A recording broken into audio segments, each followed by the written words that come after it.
नमस्कार, स्वागत है आपका द न्यूज़ लॉन्चर पर। मैं हूं अशोक वानखेड़े, लेकर आया हूं आपका अपना कार्यक्रम डायरेक्ट हिट।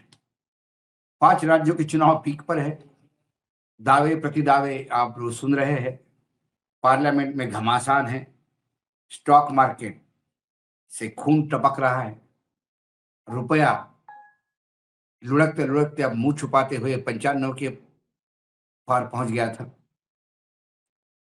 खाड़ी देशों के युद्ध का कोई अंत नहीं दिखता। इसी के बीच में एक खबर ऐसी है कि खबर का एपिसेंटर तो महाराष्ट्र है, उस भूकंप का। और महाराष्ट्र में भी तीर्थ क्षेत्र नासिक, जहाँ कुंभ होने जा रहा है, लेकिन वहां के छींटे दिल्ली तक आते हुए दिखाई दे रहे हैं। महाराष्ट्र के एसपी अशोक खरात से शाह का क्या कनेक्शन है? गृह मंत्री शाह, जांच की मांग हो रही है। भयानक बवाल है महाराष्ट्र की राजनीति में।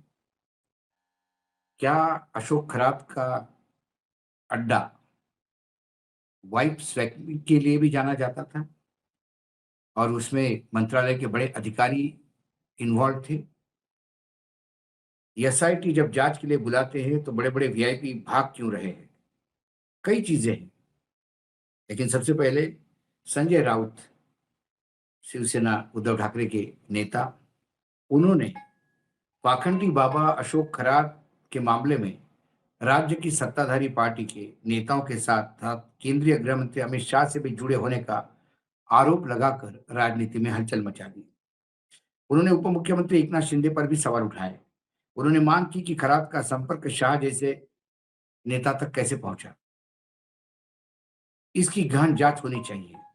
इधर विपक्षी दलों ने भी पूर्व शिक्षा मंत्री दीपक केसकर, राष्ट्रवादी कांग्रेस पार्टी अजित पवार के प्रदेशाध्यक्ष सुनील तटकरे, पूर्व राज्य महिला आयोग की अध्यक्षा रूपाली चाकणकर को सह आरोपी बनाकर कार्रवाई करने की मांग दोहराई है।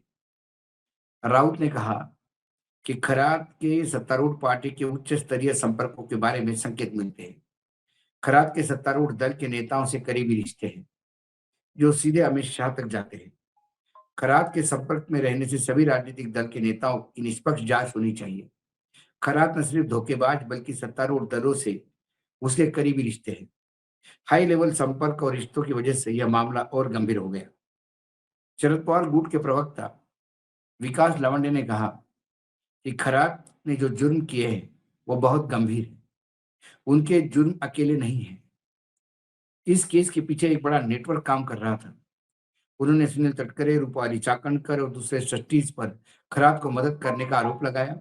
लवांडे ने सीएम से उन्हें सह आरोपी बनाकर केस दर्ज करके गिरफ्तारी करने की मांग की। शिवसेना यूबीटी की नेता, उद्धव ठाकरे गुट की नेता यानी उपनेता, उनके यहाँ जो पद होता है, सुषमा अंधारी ने रूपाली चाकणकर और दीपक केसकर पर निशाना साधते हुए उन्हें खैरात के साथ केसरकर की कुछ पुराने फोटो दिखाई। पूछा कि उनके बगल में खड़ा आदमी कौन है? वह व्यक्ति अतुल सावे के साथ भी दिख रहा है। यह व्यक्ति जगदम्ब पथ संस्था का चेयरमैन है। उन्होंने केसरकर को उन सभी 39 नेताओं के नाम बताने की चुनौती दी है। ये अशोक खरात का मामला दिन ब दिन बहुत जटिल होता जा रहा है। पहले ही दिन उनके अमित शाह के साथ फोटो, उनके सुनील तटकरे के साथ फोटो, उनके एकनाथ शिंदे के साथ फोटो, विखे पाटिल के साथ फोटो, उनके मुख्यमंत्री देवेंद्र फडणवीस के साथ फोटो, ये सारे फोटो पब्लिक हो गए। फिर रूपाली चाकणकर के और उनके संबंधों के बारे में कई वीडियोज आए जिसमें वो छाता पहन के, कभी पैर धो के, कभी हाथ पकड़ के उनका खड़ी है और बार बार ये कह रही है कि मैं जो कुछ भी हूं इन्हीं की वजह से हूं। और ये महिला आयोग की अध्यक्ष है। जो महिलाओं के लिए लड़ना होता है वही। ऐसा नहीं कि मीडिया ने अपना काम नहीं किया। महाराष्ट्र के शिरडी के कुछ पत्रकारों ने इसका जिक्र किया था कि यहाँ गलत हो रहा है। ये बाबा, कुछ काला है इसमें। लेकिन फिर उसको धमकाया जाता था नेताओं से। नेताओं का क्या ऐसा संबंध था? क्या वो मनी लॉन्ड्रिंग करता था? क्या नेताओं को वो बाकी सुख मुहैया करवाता था? कई बातें हो रही है। रूपाली चाकणकर का बात देखिए, रूपाली चाकणकर उनके ट्रस्ट में भी थी, वो कहती है मैंने दे दिया है। फिर कुछ ज़मीन के मामले हैं, उसमें आरोप लग रहे हैं कि रूपाली चाकणकर उसमें है। उसके बाद रूपाली चाकणकर को इस्तीफा देना पड़ा पद से, लेकिन फिर भी वो राष्ट्रवादी कांग्रेस की महिला अध्यक्ष के रूप में कार्यरत थी, वहाँ पे भी उनको नमस्ते हो गई। क्योंकि पार्टी को समझ में आ गया कि रूपाली चाकणकर का इतना गहरा संबंध उस बाबा के साथ है कि उससे पार्टी की छवि छवि जो है बहुत धूमिल हो जाएगी। इसी में जो उपाध्यक्ष है विधान परिषद की नीलम गोरे, जो शिवसेना यूबीटी के साथ थी, उसके बाद वो चली गई एकनाथ शिंदे के साथ। वो 5 स्टार में जाके नासिक में कोई एक्सप्रेस इन है, वहां मिलती थी। ऐसे एक तृप्ति देसाई नाम के लड़की ने आरोप लगाया। हालांकि नीलम गोरे ने प्रेस कॉन्फ्रेंस लेके कहा कि मैं कभी मिली ही नहीं, लेकिन सभी कहते हैं कि हमारा कोई संबंध नहीं था, लेकिन संबंध होता ही कहीं ना कहीं जब निकल आता है, तो फिर बोलते हैं कि अरे वो पब्लिकली मिले थे, ऐसे मिले थे। इसका पॉलिटिकल उदय ही एकनाथ शिंदे के मुख्यमंत्री बनने के बाद हुआ, जब मुख्यमंत्री स्वयं पहली बार उसके आश्रम में गए, उस मंदिर में गए ट्रस्ट में। उसके बाद फिर वो एक पावर सेंटर के रूप में डेवलप हो गया। और वहां जो व्यभिचार चल रहा है, उसके जो वीडियोज सोशल मीडिया में है, वो घिन आती है देख के। उधर विजय वडेट्टीवार ने एक बड़ा आरोप लगाते हुए कहा कि मंत्रालय के कई अधिकारी उसके सेवा में होते थे और वहां वो वाइफ स्वैपिंग का काम करवाता था। वाइफ स्वैपिंग मतलब इसकी पत्नी उसके साथ, उसकी पत्नी इसके साथ, ये भी काम वो करवाता था। वो क्या खिलाता था, खिलाने के बाद बेहोश क्यों होते थे लोग, एसआईटी इस पे जांच कर रही है। जो व्हिसल ब्लोअर था जिसने वीडियोज आउट किए, वो पुलिस कस्टडी में है। एसआईटी स्थापन हुई और नासिक स्थित पुलिस ट्रेनिंग कॉलेज में, पीटीसी में एसआईटी काम कर रही है। जिस रूपाली चाकणकर को जब एसआईटी के सामने बुलाया गया, तो उन्होंने कहा कि नहीं, आप मुंबई पुणे में आइए मुझे पूछताछ करने के लिए। मुझे नासिक का ट्रैवल बहुत तकलीफ वाला होता है। अरे नासिक का ट्रैवल कैसा तकलीफ वाला होता है आपको? आप तो नासिक बाबा के चरणों में बार बार जाती थी। कहीं ना कहीं नेताओं को बचाने का प्रयास हो रहा है। मुख्यमंत्री जिनका स्वयं का फोटो ही उसके साथ था बैठा हुआ, उन्होंने दो टूक बात कही कि फोटो होने से कोई संबंध स्थापित नहीं होते। तो फिर कैसे संबंध स्थापित होते हैं? फोटो सुई तो होते हैं।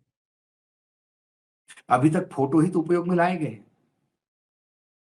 जवाहरलाल नेहरू के फोटो को लेके ही तो आपत्तियां थी लोगों को कि जवाहरलाल नेहरू फैला फला महिला से कैसे बात कर रहे, तो यही तो आपत्ति है।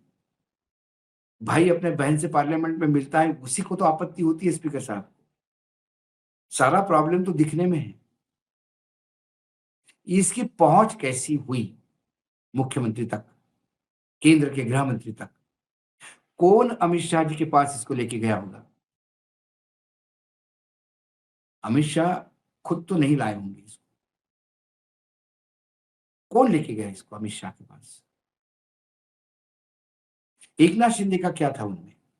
क्योंकि अभी उसके बेटी की शादी जो की उसने, अशोक खरात ने, उसका इनविटेशन कार्ड भी लोगों ने पकड़ लिया, जिसमें कई मंत्रियों के उसमें नाम लिखे हैं कि ये प्रमुख अतिथि रहेंगे उस शादी में। कैसे गए? किस बात के लिए मानते थे? देवेंद्र फडणवीस की सरकार ने उनको 150 करोड़ रुपए दिए उस मंदिर के आसपास सौंदर्यीकरण के लिए। वो पैसा गया कैसे? क्या महाराष्ट्र में बाकी जगह नहीं थी पैसा खर्चा करने के लिए? शेड्यूल ट्राइब ओबीसी के बच्चे सैनिक स्कूल में थे चंद्रपुर के। सरकार ने उनको लिखित दिया था कि हम इनकी फीस देंगे, नहीं दिया तो 4-4 साल बाद उन बच्चों को निकलना पड़ा सैनिक स्कूल से। उनका करियर बर्बाद हुआ। बाबाओं के पास पैसा। बहुत सारी चीजें इसमें से निकलेगी, लेकिन फिर बाबा जीवित रहेंगे कि इसका भी एब्सटिन हो जाएगा, सवाल वो भी है। एसआईटी के पास जो इंफॉर्मेशन है वो सरकार के पास इंफॉर्मेशन है। यदि सरकार अपने बहुत सारे मंत्रियों को और अपने नेताओं को उसमें अटकते हुए देखती है, तो क्या सरकार इतनी प्रामाणिक है? सरकार की प्रामाणिकता तो हमने तब देख ली, नई मुंबई में एक स्कूल में छोटे बच्चियों का और बच्चों का शोषण हो रहा था और जब वहाँ पे पालकों ने निषेध नियुक्त किया तो स्कूल मैनेजमेंट सुनने को तैयार नहीं थी। सरकार सुनने को तैयार नहीं थी क्योंकि वो स्कूल उन्हीं नेताओं और उन लोगों का प्रभावशाली लोगों का उसमें ट्रस्ट में लोग थे, जो सरकार के बहुत नज़दीक थे। आखिर लोगों को वहाँ पे रेलवे जाम करनी पड़ी, वहाँ पत्थरबाजी हुई, फायरिंग हुई, लोग मरे। मामला बड़ा हुआ तो फिर एक लड़के को उठाया गया, सिंगल हड्डी लड़का, उसी को कल्प्रिट बताया गया। लेकिन मामला कोर्ट में आता तो उसका भी वांगचुक जैसा बोलना पड़ता कि हमने गलत चार्जेस लगाए। तो एक जेल से दूसरे जेल में शिफ्ट करते हुए 3-3 पुलिस अधिकारियों के बीच वो इतना पावर उसमें आ गया, पता नहीं कहाँ से शक्ति आ गई कि वो तीनों पुलिस वालों को भारी पड़ गया। फिर पुलिस को गोली चलानी पड़ी और उसका एनकाउंटर हुआ। यूपी में एक गैंगस्टर की जीप ऐसे ही पलटी खा गई थी, क्योंकि उसने कमाया हुआ पैसा कई नेताओं और लोगों के पास था, जो उसके मृत्यु के बाद सब जिम गए। ये मामला छोटा-मोटा नहीं और इसमें सफाई कोई नहीं दे रहा है। बस कड़ाई से हो रही है, पूछताछ कड़ाई से हो रही है। आज ये मामला ओपन होके 1-2 सप्ताह हो गए और रूपाली चाकणकर एसआईटी के सामने जाती तक नहीं। ये एरोगेंस है, ये सत्ता का माज है, दंभ है कि हम सत्ता में हम कुछ भी कर सकते हैं। आज डायरेक्ट हिट में इतना ही, कल फिर आता हूँ किसी विषय के साथ। तब तक के लिए नमस्कार, देखते रहिएगा न्यूज़ लॉन्चर।